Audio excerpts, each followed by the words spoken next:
Fastlane with Ed Lane. Well, it's a bit of a detour if you're not familiar with Fastlane, Ed Lane, and Trey Lyle VT on the socials. So if you are not, time to take a detour in the fast lane. We will get to quick thoughts on the weekend in sports, college football playoffs, NFL playoffs, college basketball. We will get more into the weeds with our guests. Of course, their great insight covering the Commonwealth today on Tech, UVA, JMU, little Washington Commanders as well mixed in there. And then tomorrow, Liberty Flames, John Manson, a CFRed.com. But as we kind of knew was going to unfold, we were aware a detour could unfold. Well, I was going to say, we knew for sure this was going to happen since they announced that this was going to be the announcement. We just weren't quite sure of the direction. So here's where we're going for our themed detour to start the fast lane. NASCAR has announced. We're chasing some ideas. They are. The chase is back, just not in its most recent format. If they had kept the format for the last 10 years, certainly after this past year, would there have been a mutiny at the NASCAR headquarters in Charlotte? No, so I did a live reaction right where I'm sitting for the video. By the way, 7:30 p.m. tonight, full in depth of this on the Front Stretch YouTube channel. Please join us live. Gotta get my plugs in. Can I interject for just a second? Yeah. Are y'all going to put that in podcast format as well? Yes, it's part of the Bringing the Heat podcast. Yes. So you can listen to it in the morning. Wonderful. See that, my thing. But my point being, when I said this, I asked Dalton a simple question, and you kind of phrased Dalton it. Hopkins, Dalton frontstretch.com. And you phrased it the same way. So I'm going to actually turn it back on you because this is the Fast Lane with Ed Lane, not the morning warm-up with Trey Lyle, 7 to 8 a.m. on VTRN Sports. You should be proud of my plugs I'm getting in here. I am. You're rocking and rolling, baby. But if Jimmy Johnson doesn't dominate the chase like he did, are we literally just here where we're at today, back where we're at today, and the winning in playoff doesn't happen? Can I answer that with I don't know if it's a question, but can I answer that with what might be a question? Should NASCAR have just been more patient and waited to see how the chase unfolded after the Chad Knaus, Jimmy Johnson era of dominance, where, by the way, I think you could argue that's the greatest tandem because they won a championship in pretty much every iteration of a championship format. Yeah, and even the winning in. This is, to me, I always thought the chase was the perfect balance between a 36 race format and a playoff-like structure that is very simple to explain. Like, we can go into the details of how the points are going to work, but a good barometer for me when it comes to NASCAR in terms of talking to people is my co-host on the Morning Warm Up is Ty Tracy. Ty is not a NASCAR fan.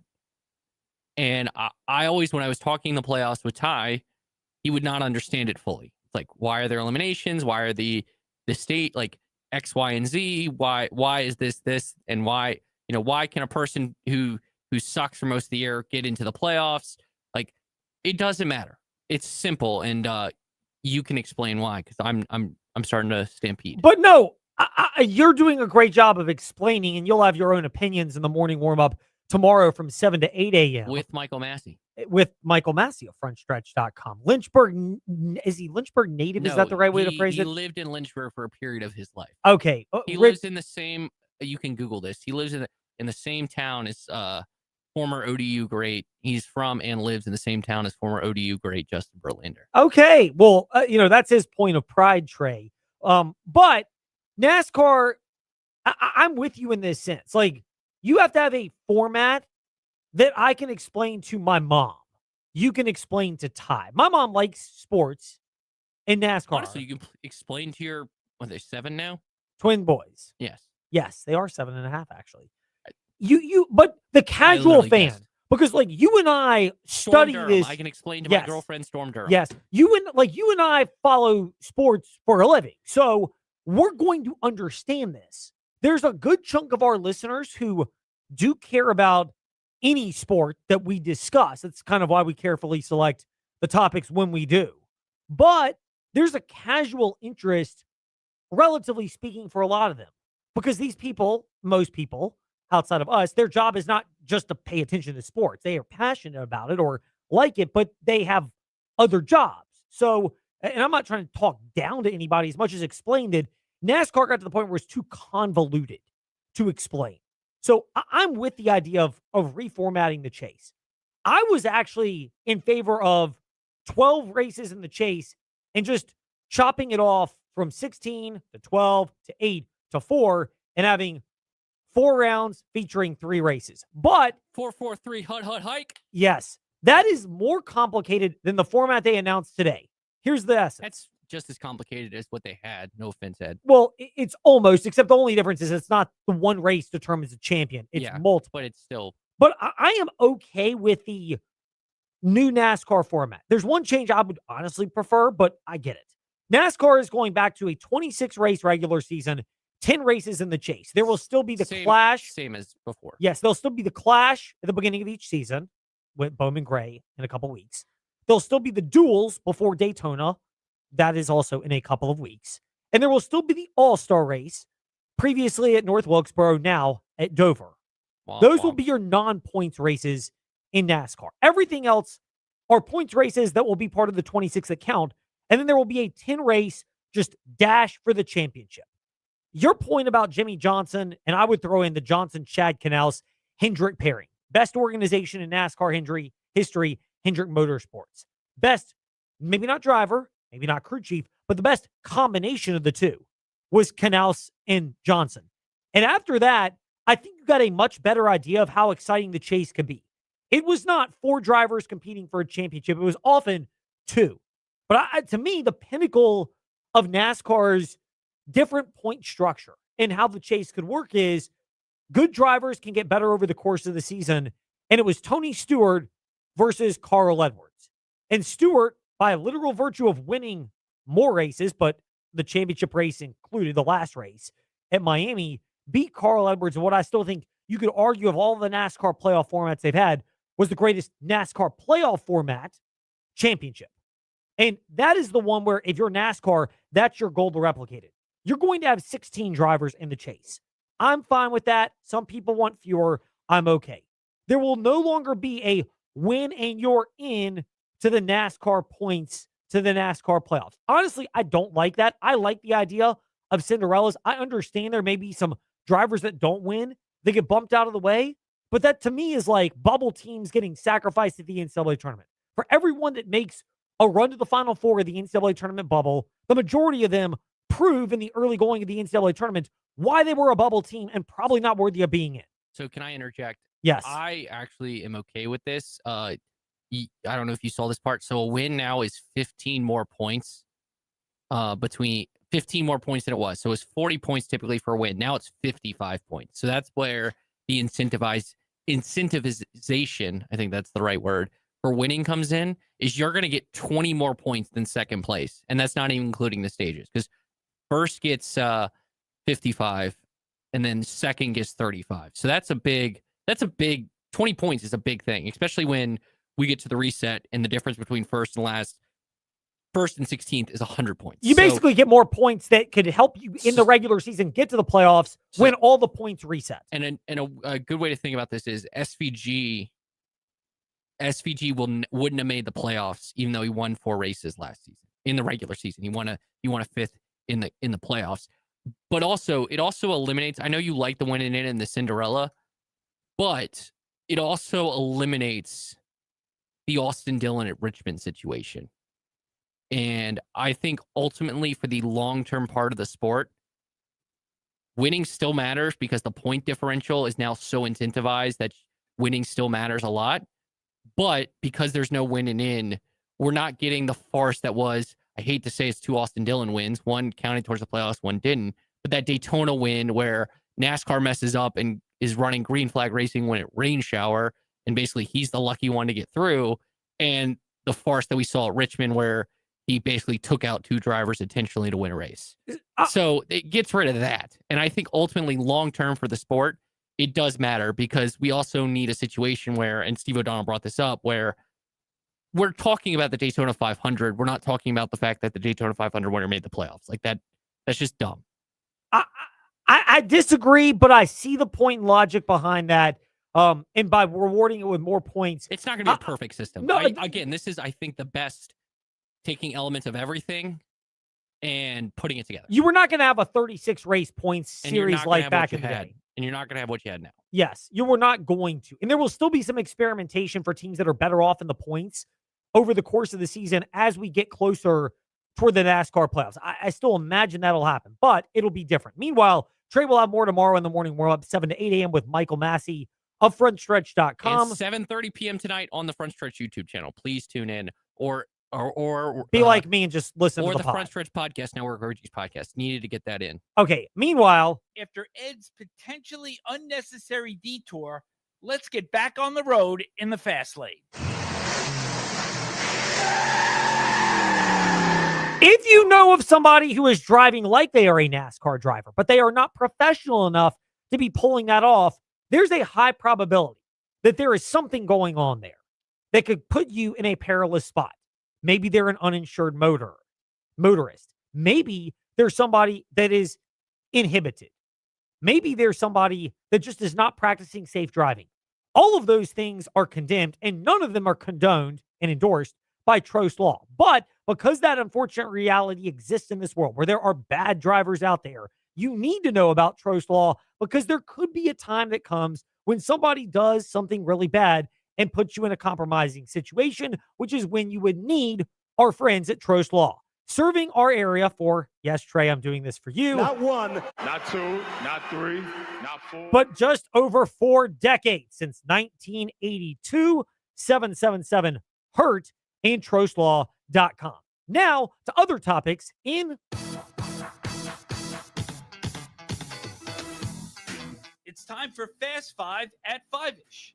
5-ish minutes on 5 relevant topics done around 5 p.m.-ish. Ish, because our counting skills are kind of ish. Let's start with number 5. College football playoffs. You heard it Friday night after the victory for Miami on Thursday night, pulling it out against Ole Miss. Indiana against Oregon. And the demolition from Indiana.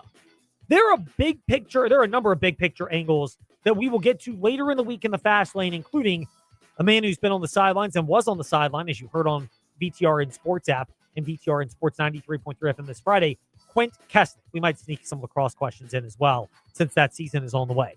But Indiana's demolition, this has been one of the most impressive runs. They're on the verge of going undefeated in an era where you need more player depth than ever before, because players drop like flies. And they're comparing their winning margin to 2019 LSU, which it's them versus 01 Miami for the best team ever. And who knows if Fernando Mendoza will be able to take a moribund franchise to the playoffs the way Joe Burrow did in the NFL, taking the once woebegone Cincinnati Bengals to the Super Bowl a few years ago. But when Fernando Mendoza goes number 1, he will, to the Las Vegas Raiders in the NFL draft that's on the horizon, that is a topic for a different time. But Mendoza has good players. D'Angelo Pons, Elijah Surratt, among others that are from JMU. There are others from other schools. But this has been one of the most impressive coaching jobs imaginable in college football, because Indiana doesn't have anything close to the level of talent. And yet they are steamrolling these teams, putting a statement together. And, what they did to Oregon the other night, the most impressive part to me, and I do not believe Miami is going to have this home field advantage of anything. I think Indiana might have more fans in Miami because they have so many fans, and this is their it may never happen again moment. It's the largest alumni base in the country? 800,000 alumni. I think that, and now Mark Cuban's actually donating. I don't think Indiana's going anywhere. No, I don't either. And Cignetti is the king of college football the way he's built a roster right now. But what Indiana has done, LSU, all the Alabama dynasty teams, Clemson in their heyday, Miami back when they won championships, USC, Florida State, Florida, rattle them off. They're all by and large top 10-ish, if not better, recruiting classes. Indiana's is at the bottom of the barrel, and they're still steamrolling these teams with what's perceived to be far superior talent. They have talent. Their coaches get the most out of them, but this is a phenomenal coaching staff, and it has got to be commended. We will get more into the legacy perspective of Indiana, but what they did to Oregon the other night, Trey, advocate just throwing more bets down again and again. But there are two examples where I'm like, I should have bet more. Even though I am very disciplined, we put $30. That's it. We're done. Although I will say this, I dropped 30 on Indiana to cover at 3. I added a little extra on the alt lines at 6.5 and 9.5 because 7 and 10 are key numbers when you're talking about point spreads. I'm sitting there in the middle of that game. I went out and played a little tennis Friday night. And then all of a sudden, this happened. And I'm like, dude, I might as well have just emptied the clip on this because Indiana was so superior to Oregon. Not as injured, well-managed, well-coached. I mean, they look like an absolute wagon and very impressive en route to that. Meanwhile, the other examples of where I should have put more down, even though I don't advocate it, and I am a proponent of fiscal responsibility, and I'm trying to practice what I preach. Number 4. The NFL playoffs. All right, get it out of the way. Philadelphia Eagles fan. How in the world did they go from a 3.5-point favorite all the way up to a 6 or 6.5-point favorite? Are you blind? I mean, what in the world were you looking at?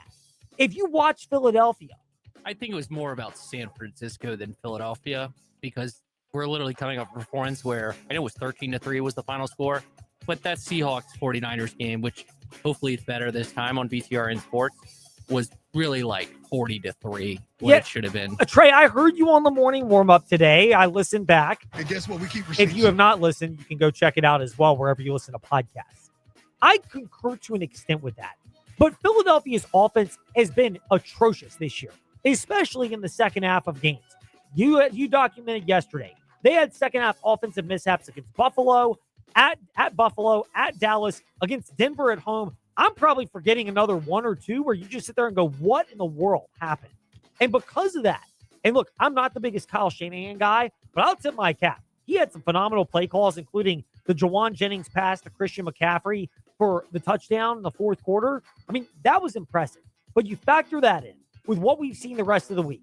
Look, I don't know how sustainable things are going to be long-term with the Chicago Bears, but I'll give credit where it's due. Ben Johnson has come in and flipped the script on the way Caleb Williams has performed. And I still have questions about Williams' accuracy, but when the plays matter most in the second half, that guy does step up and make plays and deserves credit for it. He looks like year 2 Josh Allen, where you saw the accuracy issues, but then you saw like the plays, and I said this morning, that 4th and 8 play where he like spins the wrong way and is not on his, like literally just jumping and completes a perfect ball to Rome Odunze.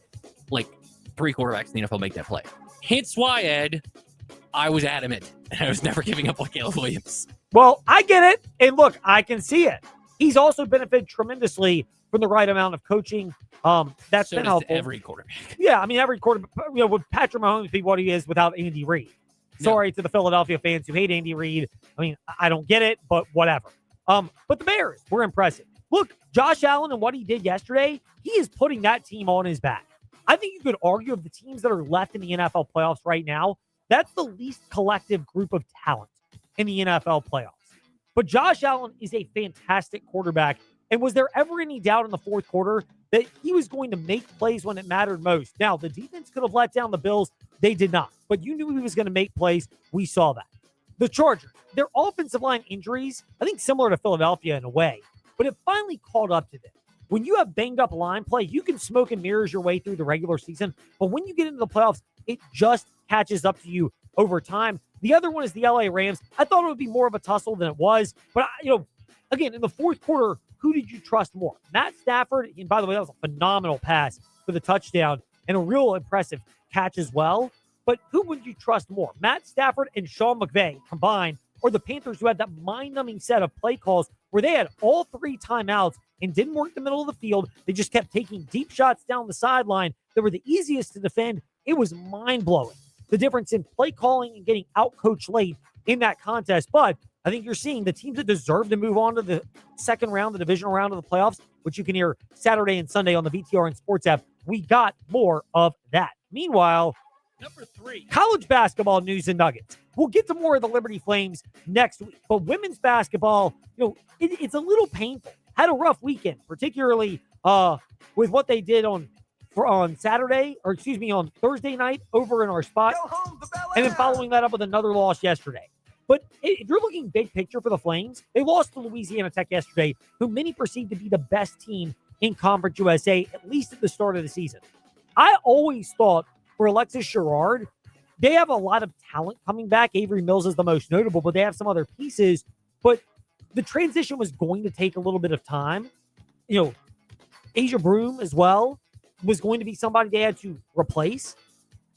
The ups and downs, this to me has felt more like a team that is probably in the Conference USA Women's Basketball Tournament, a middle-seeded team. They might win a game or two, but they never really look like the top-end team that is fully gelled in together, in part because of what they lost player-wise, but also coaching-wise, and now having to adapt to a different role on short notice for Alexis Sherrod. Meanwhile, Liberty men's basketball, look, tip your cap to them. Another impressive 2-game slate on the road in Conference USA play. They will lose games in Conference USA regular season action. It is going to happen at some point. But so far, once again, they found ways to win against different opponents, different styles, and it's played very well and very impressive. Meanwhile, number 2, Virginia Tech basketball. I'll tip my cap to the women. I was very critical after that loss. Their losses, the first 2 losses of ACC play, where they looked like they were outplayed and outcoached against Miami in overtime and then getting blown out by Louisville. The way they bounced back in emphatic fashion this past Thursday, and then the game you heard against Boston College yesterday on the VTR and Sports app, but against BC, that tells me at least, look, again, are they the best team in the ACC? No. But they're a team now that is likely to cave in and raise a lot of concerns. I would temper that sentiment as well. Meanwhile, for the men, did it feel like over the course of that second half against Cal, where they're getting in a tussle and they were down for most of that game, but came back and took the lead late and then held on, that it was a just get the doggone win for Virginia Tech. They're riding a 3-game losing streak. It felt like momentum had really started to slip away. They needed to get a win. It didn't have to be pretty, but sometimes when you're snapping a losing streak, you just need to find a way to get a victory. Meanwhile, number 1, Virginia women's basketball and men's basketball. Women's basketball have been looking really good and riding a heater until the loss yesterday to Syracuse. I get it. Syracuse women's basketball, they're a really good team. You give up 35 points to any score, and Syracuse has got one of the best ones in Page in the ACC. It's going to happen at times. I think I underestimated Syracuse. I think the disappointing part for Virginia is not losing. It's the fact that they were in the lead and in control in the first half, and then it really slipped away from them in the second half. Meanwhile, for Virginia men's basketball, and we'll get into the weeds on this later this week, probably tomorrow in the Fast Lane, certainly with Jerry Ratcliffe as well. But the way they've gone on this 3-game losing streak, winning all of them by double digits, Virginia men's basketball, the fact that they have won more with defense than offense, to me is a calling card, because you're not going to have great offense all the time. One of your most prolific players, Jakari White, is out. I know he's a bench player, but he's arguably the most athletic player. Then Devin Tillis had the injury, went out of the game twice against Stanford. It doesn't appear to be too serious. But for Virginia, when you can weather those type of storms, now you don't have to feel like you're in a rush to bring back Jakari White for Louisville tomorrow night. You can milk that a little bit more and maybe set the target date of next Saturday against North Carolina. Meanwhile, when we return in the Fast Lane, we'll get more in-depth on your teams and topics. UVA, JMU, the Commanders, and the Hokies. All of that still to come in covering the Commonwealth. This is the Fast Lane on the VTRN Sports app, and Ask That Smart Speaker, open VTRN Sports. Mark Dalton here with Terry Volkswagen. Get ready to fall head over heels for the perfect VW SUV. One size doesn't fit all, though, and that's why Volkswagen has an SUV for everyone. From the compact and affordable Volkswagen Taos to the tech-packed Tiguan and the spacious Volkswagen Atlas. No matter which one fits your lifestyle, you'll love the comfort, performance, and safety. Stop by Terry Volkswagen on Forest Road in Lynchburg or check us out online at terryvw.com. Terry Volkswagen. You'll love our cars. When shopping for auto liability insurance, it's wise to consider the best policy, not the cheapest. Hi, I'm Randy Trost with Trost Law. It's crucial to have more than the minimum insurance on your auto liability policy. This protects you if you injure someone or if someone without proper insurance hurts you. Having the right policy ensures you have sufficient underinsured coverage to take care of you and your family. To learn more how we can help you navigate these challenges, visit us at trostlaw.com. That's trostlaw.com. Wintertime means it's time for preparation. That doesn't just include higher power utility bills. It also means what might be on the horizon down the road. Joining us now to discuss that, Corey Argentino from Earthright Mid-Atlantic and Earthright Roofing. Corey, in the short term, people know winter's here. Power rates are increasing. How can solar help? Solar will help lower your bill and give you a guaranteed bill every month, but the most important part is battery backup. So the Department of Energy warns that blackouts will increase by 100 times by 2030 if we don't make some changes. So sustainability is very important. We can do battery backup with solar or battery backup on its own, but having an alternative source of energy makes you sustainable and keeps your family safe. How does that help people in the event of a power outage? You have a seamless transition. Everything stays on. Your appliances, you get a notice on your phone saying you're running on battery backup. You even get warnings on your phone saying a storm is coming. It's unbelievable. It's impressive. And learn more, it's easy. Come by, see the showroom on Timberlake Road in Lynchburg, and learn more at earthright.com. Step into the Fast Lane 24/7 at Trey Lyle VT and Fast Lane Ed Lane on Facebook, Twitter, Instagram, YouTube, and wherever you listen to podcasts. Now, back to the Fast Lane. What do they think? Look, we've got a different perspective because we're not really fans, I would say. We are sports fans, but not as much team fans. You got a couple. Trey's got his, Miami Heat, New York Yankees, Philadelphia Eagles. All of them fit that description. Teams that you would consider to be your favorites. But everybody's got their others. Fans have their own perspective. We'll get to that right now. And what do they think? Right now, here in Covering the Commonwealth.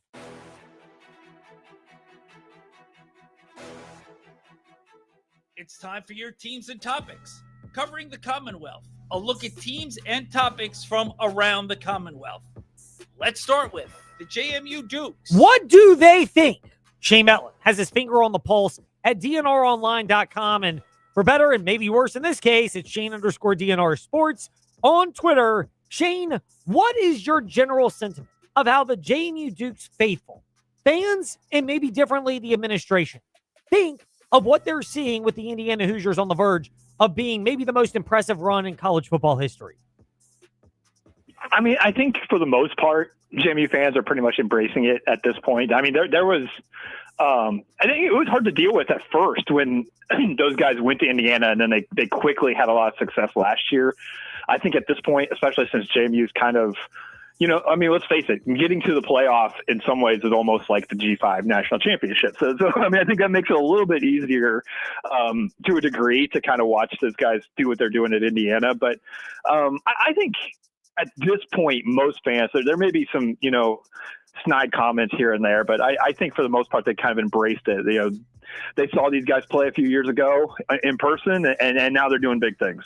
Yeah, I mean, that's the thing for JMU is, do you realize, I mean, Indiana's got an 800,000 alum. They got Mark Cuban making tons of money into a big money donations. And he's not alone in terms of that. That for JMU, they and probably most programs, we're never going to be able to compete with what Indiana could provide in terms of the access to this type of moment for Curt Cinetti. Yeah, and it's not like the program just fell off a cliff afterwards. That would have probably changed the way you're looking at this right now, too. If JMU had really fallen on some hard times, you might look back a little bit differently about all those players going along with Cignetti. When he left JMU originally, he said he was going to coach the bowl game and then backtracked on that. And that, I think, rubbed some people the wrong way.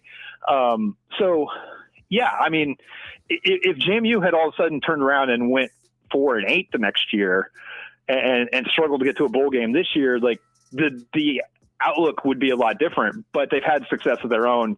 And I think it makes it a much easier pill to swallow. Shane Metlin, DNRonline.com, and it's Shane_DNR Sports with us here in the Fast Lane. Shane, off of JMU season itself, where they made the college football playoff and went to Oregon, losing that game. Athletic Director Matt Roan has said it's more important not to focus on the critics of JMU or Tulane or the other group of 5 programs, and more on finding ways to make sure this is sustainable. What is your perception of how the Dukes are in the early going of building off of that run, particularly now that they've had a complete overhaul of the coaching staff with Billy Napier taking over and obviously a lot of key players from that run departing as well? Yeah, I mean, we're at that point where you never know, but I mean, they're going out and they're getting commitments, and it's interesting because years ago, when you were following recruiting, you could always judge like what was going on based on the offers that a player got. If somebody was getting an offer from a Power 5 program, that probably meant they were doing pretty well. Now I don't know what an offer necessarily means. When they're saying, okay, this guy chose JMU over offers from Iowa State and Colorado or wherever, like, I don't know necessarily what that means. Does that mean Colorado was offering X amount of money and JMU was offering this much more? I don't know exactly. So, right now things look really good as far as the commitments they've gotten. Those guys at least had Power 5 interest, a lot of them, and they've racked up, I think, 25 commitments so far in just about 10 days worth of work in the portal. So they're feeling pretty good, but at the same time, you never really know until you see these guys out on the field. Shane Mettler with us here in the Fast Lane. Meanwhile, what we're seeing out on the court for the Dukes in men's basketball and in women's basketball, it's been a really challenging stretch for them. Which one do you believe is more dire right now, if you can say that, in the early to mid portion of Sunbelt action?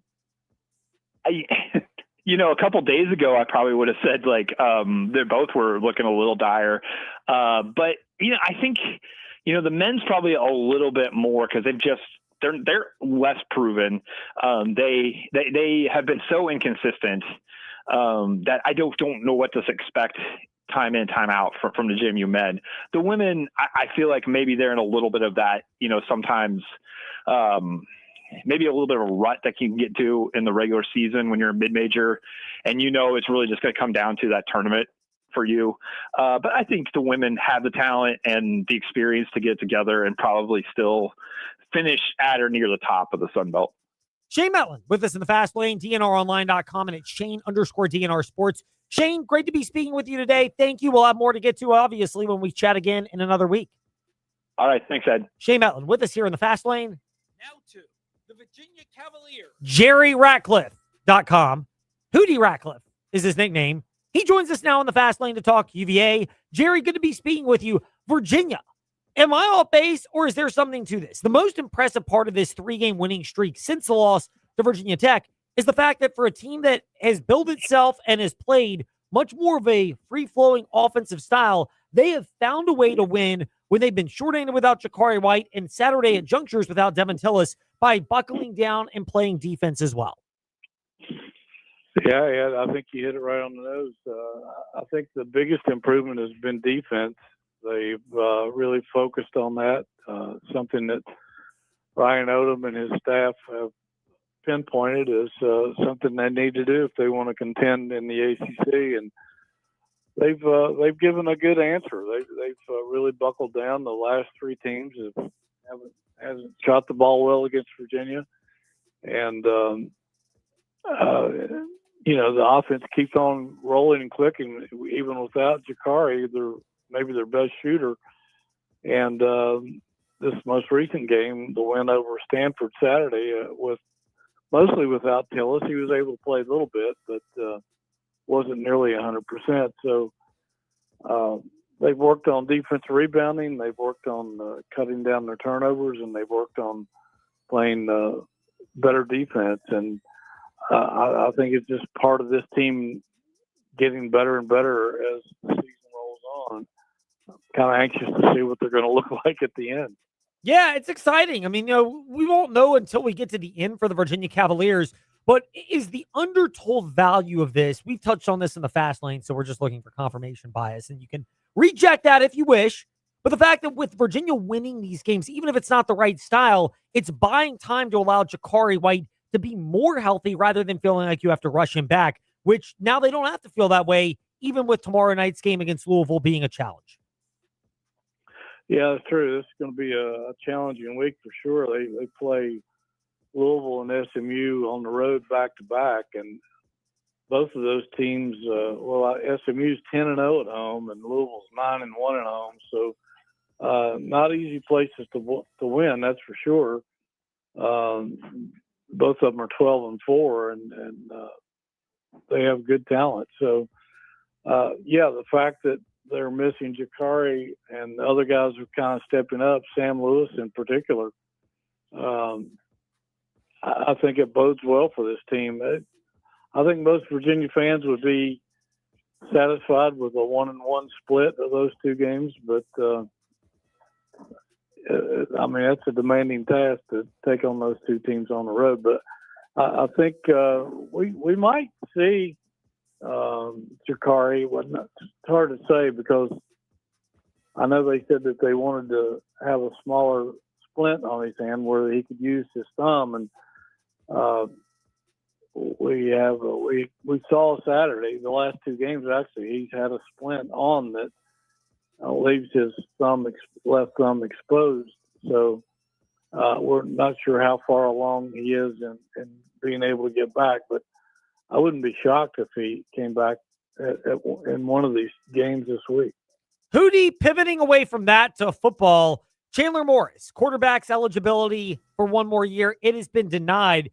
Did Virginia operate thinking this was likely to happen, or was it more of a, hey, we wanted it to happen, but we were not really expecting it to?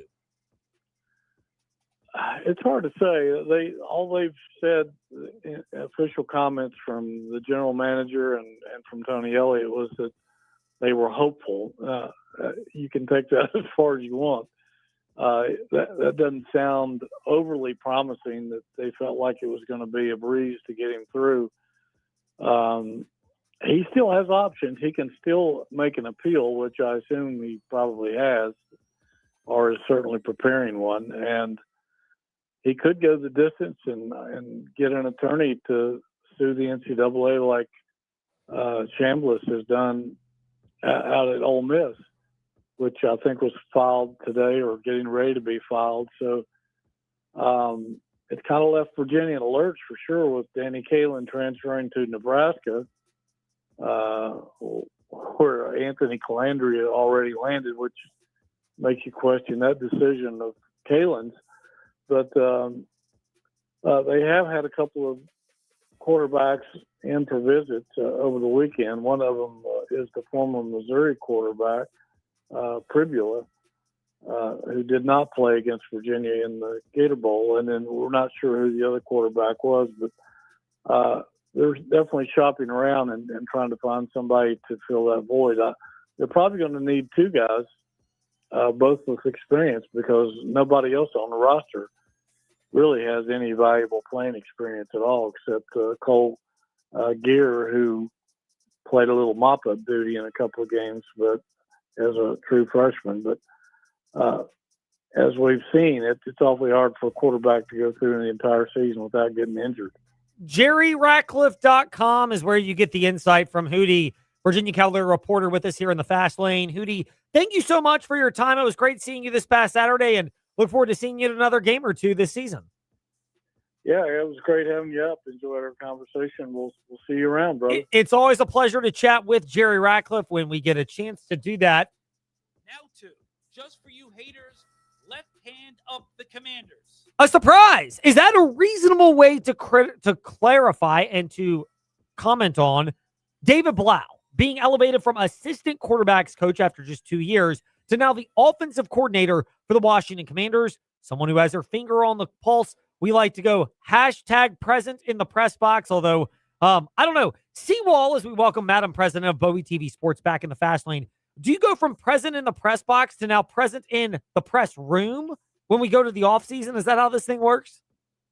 Yeah, I think so. And I'm just like, hey, whatever happens next year, one of these teams that Bowie TV covers must be in the playoffs, because I'll tell you, this Sunday being at home, I was like, eek, I don't think I like this too much. It felt a little weird, didn't it? Yes, it really is. It throws you out of your routine a little bit early. Even if you lose in the first round, it's just, there's a different feel going into the offseason for that. How much does that hang over now the Washington Commanders? Not just this, but the fact that last year they made the NFC Championship game. This year, it was such a precipitous fall. What urgency level have you sensed that has created from Dan Quinn now that you've had a chance to digest his media availability and frankly start figuring out the moves they're starting to make with their coaching staff shakeup? Well, repeatedly they said in the last press conference to end out the season, that this cannot happen ever again. And I almost agree. I mean, when you soar up to those heights, and in some respects, we may think that first year of this new regime was overachieving, but for them, it was not. which makes it even more of a sense of urgency that they really need to nail this offseason and really absolutely need to hit the ground running next season. I honestly do not think there will be any type of tolerance for not making the postseason at all. So this will be an interesting offseason and even a more interesting season looking ahead. Yeah, I mean, it does add a level of intrigue for the Washington Commanders. When people think urgency, they immediately think signing players, trading for players, drafting players. We will have a chance to start looking at that as we get closer. Obviously, you've got the Combine, you've got the Senior Bowl, you've got the Super Bowl, where a lot of these type of moves come into fruition because, nobody ever tampers at all and has these discussions at any of that between front office staffs and agents. Wink, wink, nudge, nudge. But before that, getting staff in place, how crucial was it for the Commanders? And was that something you gather was important when they promoted David Blau as a surprising offensive coordinator candidate after just 2 years as their assistant quarterbacks coach? Absolutely. And let me just share, last year I started to share with folks. I mean, of course, this is with the context that we were all thinking that no one was thinking that the Commanders would be 5-12 this season. Nobody was. So when you started to think about, okay, if Cliff Kingsbury gets another head coaching job or goes off to pursue that route, it wasn't because he would be mutually parting ways with the Commanders, right? It was because they were having another year of success and, he was just moving on to other things. So David Blau was always, in my mind, the kind of natural, hey, if Cliff Kingsbury were to go get another job, if Tavita Pritchard goes off to get another job, which he did, then David Blau would be next in line. He would be next. This is some of the things that I've been talking about since last summer, and that's what happened.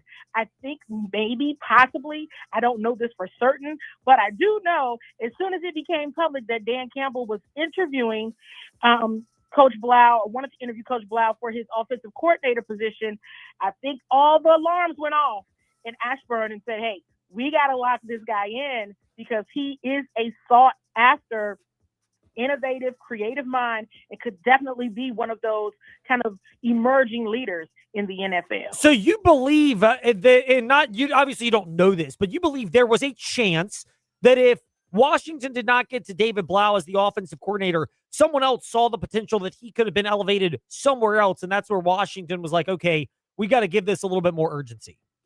That's what it seemed like to me. I mean, it just seemed like, Dan Campbell, it was announced that the Lions were looking at David Blau to be their offensive coordinator, and maybe a day or so later, the Washington Commanders had locked him in. And so I think, that type of talent, when Dan Campbell reaches out for an interview for your offensive coordinator role, hey, that's a big, huge sign. And we know that, how Dan Campbell feels about his offense. He likes high-powered, high-scoring. He's going to go for it every time on fourth down with confidence. So if he reaches out and says, hey, want to consider bringing him onto his staff, that's a big deal, and you do not want a brilliant mind like David Blau to go to the Detroit Lions. Certainly you don't. The Washington Commanders lock him up and keep him on board. The last one for you, and we'll stick with the theme of David Blau being the offensive coordinator.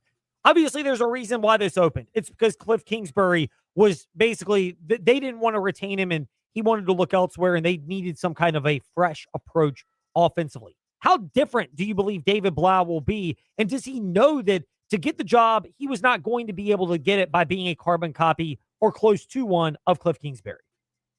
Oh, absolutely. I think it's just a fresh perspective, a fresh energy, fresh innovation, creativity. One of the things that we always see, and we saw it a lot this weekend, is just the consistent kind of evolution of the NFL on the offensive side and defensive side.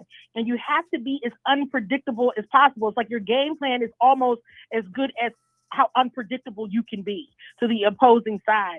And I think David Blau is going to bring that. I also think he's critical to Jaden Daniels' development in year 3 of his NFL career. And then just that continuity and consistency with him is going to be very, very important because we all know how important Jaden Daniels' success is to the success of the franchise. So I saw it coming way, last year, just under the impression that the Commanders would have been a lot more successful this year. But since they were not, this is a big move. And it's absolutely a big year for David Blau as well. Candy Waller, it's always big for her insight. Seawall, Madam President, Bowie TV Sports. Seawall, thank you for your time today in the Fast Lane. Great to catch up with you. Thank you so much. I'll talk to you guys again. Our soon. pleasure. Candy Waller with us here in the Fast Lane. When we return, Chris Coleman, TextSideline.com. Football commitments rolling in. Basketball, big victory for the men.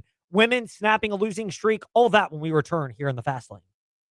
Get more on the Sheeler Motor Mile, your trusted dealer serving Southwest Virginia and surrounding areas for over 50 years. With more selection, more value, and more finance options. Plus, your trade is worth more. Shop local and save more with straightforward pricing, plus exceptional service and selection. Your search ends at the Motor Mile. Choose from over 900 quality pre-owned vehicles, plus a massive selection of new car brands in Southwest Virginia. Honda, Hyundai, Toyota, Subaru, Kia, Chevrolet, Mitsubishi, Chrysler, Dodge, Jeep, Ram, plus the used car superstore. 11 new car brands, 900 used vehicles at one location. Volume selling means volume pricing, and we've got more than any other dealer in the area. The Sheeler Motor Mile delivers choices. Here's the difference. Sheeler owns the finance company and makes getting approved for credit simple and easy on the Motor Mile. Flexible financing options for every budget to get you on the road fast. Get more on the Sheeler Motor Mile with a certified friendly staff and no games, no gimmicks. I-81 exit 118C in Christiansburg. Call 866-SHEELER1. Always open at Sheeler.com. You're seriously considering buying investment property, but you're unsure of all the steps. That's where we come in at Brownstone Properties. We're navigating different home investment journeys daily, just as we've done for decades. From buying with one of our licensed realtors to a full-service property management after the purchase, Brownstone Properties will walk with you step by step on your real estate investment journey. For a free initial consultation, call or visit us online today at brownstoneproperties.com. Have you been hit by the winter doldrums? Are you itching for a place with more than a couple hours of daylight? Start your journey to a warm weather escape with us. Scuba classes are forming right now at Aquatrek Adventures. We can have you ready for a warm, relaxing excursion to a sunny tropical destination, including our spring getaway to sunny Florida. Take the first step. Call Aquatrek Adventures on Mill Lane in Salem and visit our website at aquatrekadventures.com to sign up for the certification or your trip.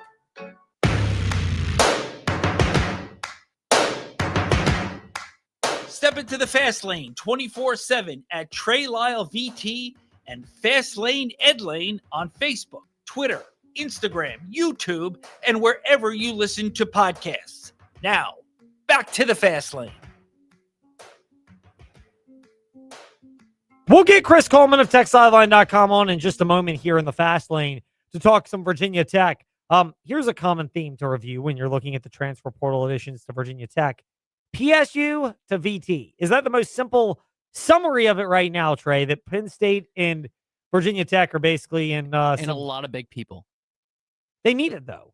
I mean, Virginia Tech's line play, offensive and defensive lines, have been, let's be honest, atrocious on the offensive line.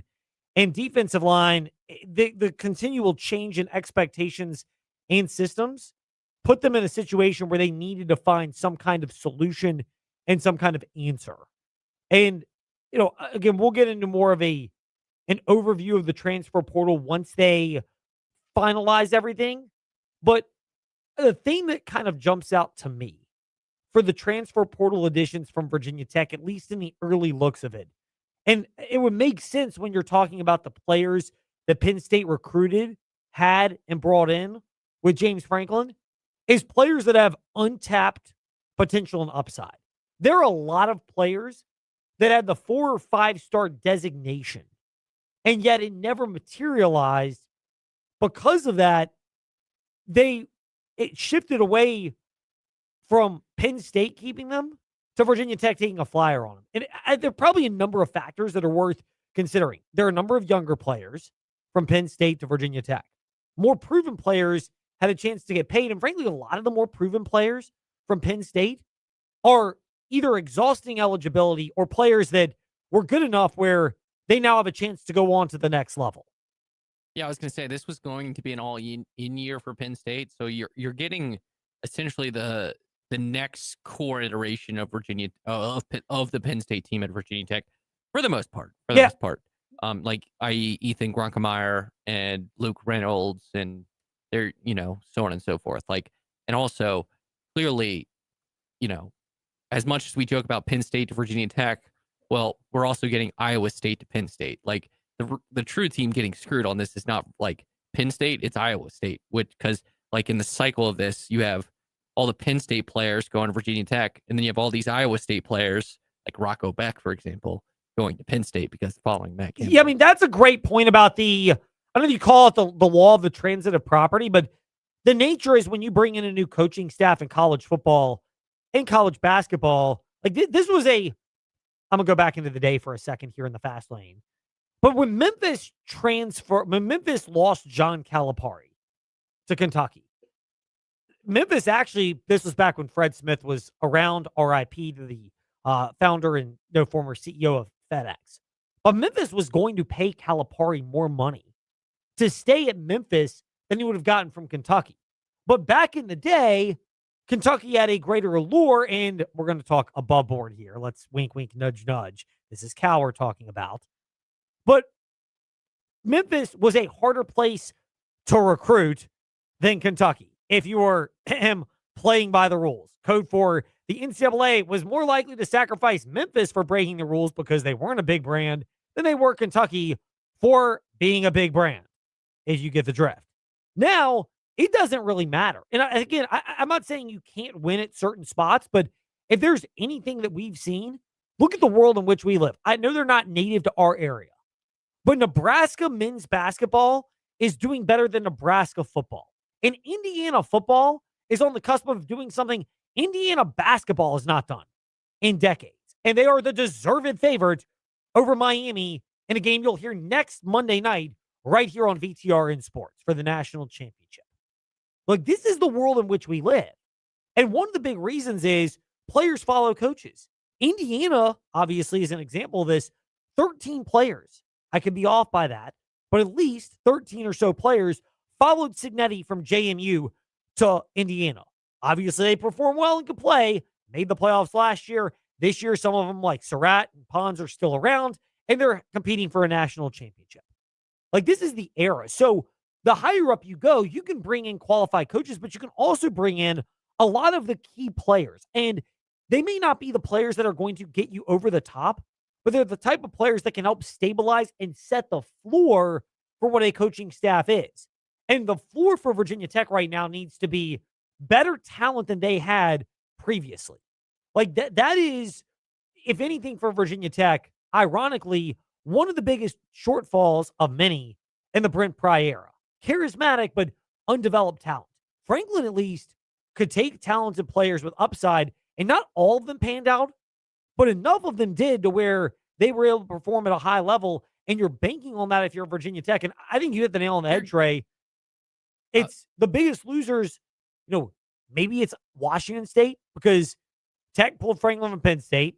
Penn State filled them with the Iowa State coach. Iowa State filled them with the Washington State coach. And I actually thought Washington State played pretty well, as we saw at Virginia earlier this year. Didn't finish off a lot of games well. That game in Charlottesville is an example. But the further down you go, that's kind of the nature of the pecking order, which is where all those schools, the further down the pecking order you are, the more you're going to get compromised and cut off. I will add this too.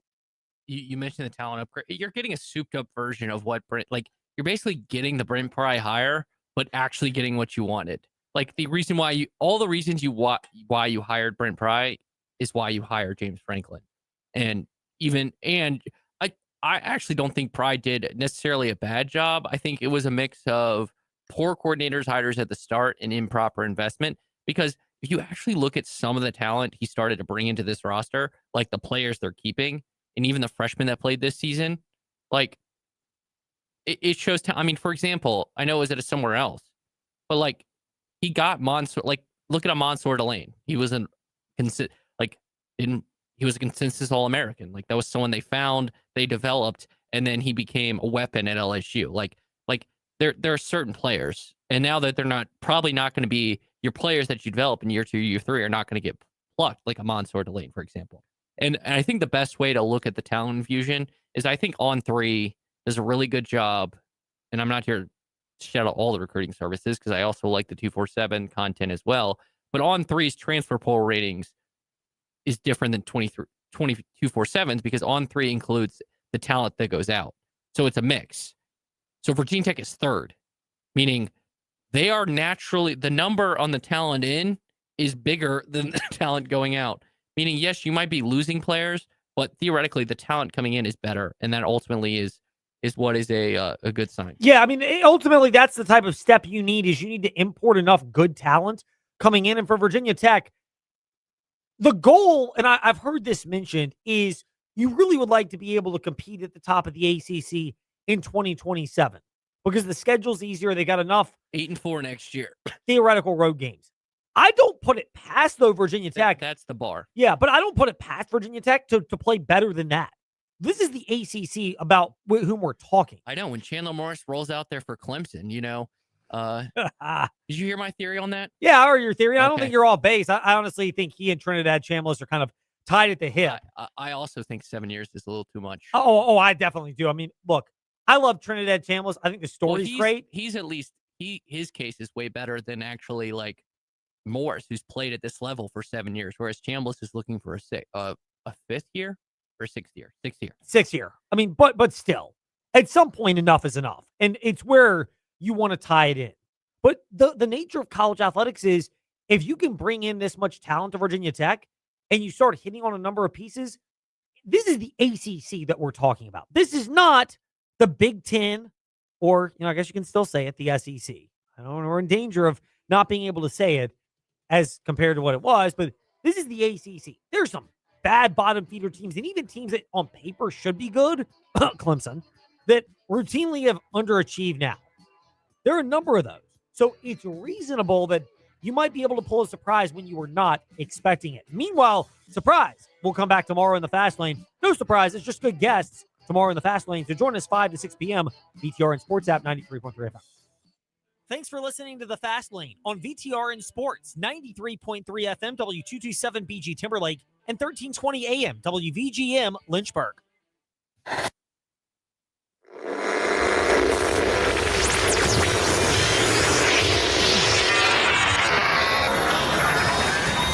We're on the air. With the Megan Duffy Show. For the next hour, we'll talk Virginia Tech women's basketball with the head coach of the Hokies. Tonight's show is presented by Blacksburg Eye Associates, the official eye care provider of Virginia Tech Athletics. CMG Leasing, the exclusive student housing partner of the Hokies. G&H Appliance.